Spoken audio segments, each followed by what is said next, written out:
Let's chika. Donnie Pangilinan at Bel Mariano hindi sanay na magkahiwalay. Inamin ni na Donnie Pangilinan at Bel Mariano na nag-effort sila para mas-save ang kanilang relasyon sa panahong may pagkakataong dumadaan sila sa pagsubok. Ibig sabihin, ilang beses nang muntik ang maghiwalay sina Donnie at Bel. Naging open ang dalawa sa pag-amin sa pinagdaanan nilang problema dahil sa araw-araw nilang magkasama, hindi lang bilang love team, kundi bilang magkarelasyon.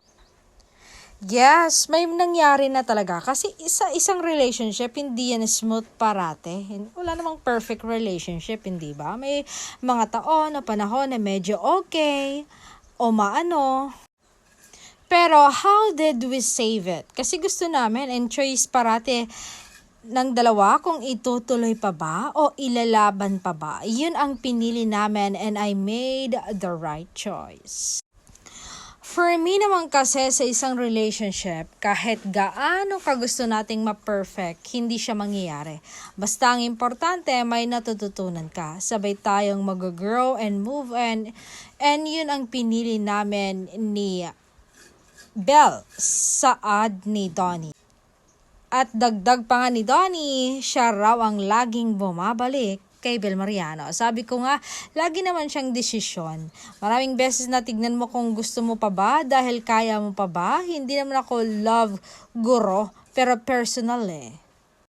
And alam mong nag-aaway kayo ngayon, pero kailangan mong tignan yung mas malalim na ano sa problemang ito. Alam mo yun, maaaring nagkakaproblema lang tayo ngayon, pero saan ba tayo nanggaling at nasan na ba tayo ngayon? So, laging ganon sa ad ni Donnie. Hindi tinanggi ni na Donnie Pangilinan at Bel Mariano kung tawaging Don Bel na parang pelikula rin ang mga eksena sa kanilang dalawa kapag may pinagdaraanan sila. May mga dramatic eksena pa, sabi ni Donnie, may mga confrontation scenes din, say naman ni Bel Mariano. Sabi pa ni Donnie, sa estado po kasi namin ni Bel ngayon, kami po sa personal magkatambal, pero sa trabaho namin magkatambal din kami. So, ako sa buong buhay ko sa showbiz, siya lang ang kasama ko hanggang ngayon. Imagine niyo naman sa personal, magkasama kami hanggang sa trabaho, everyday, magkasama kami. Kung isipin niyo mukhang masaya siya, hindi ba? Dahil halos araw-araw magkasama kami. Pero syempre, darating yung point na araw-araw na tayong magkasama. Bel, no? So yung question is, paano siya magiging bago? Dumadating man kami sa puntong yun, pero bumabalik din kami at nare-refresh kami sa mga sarili namin.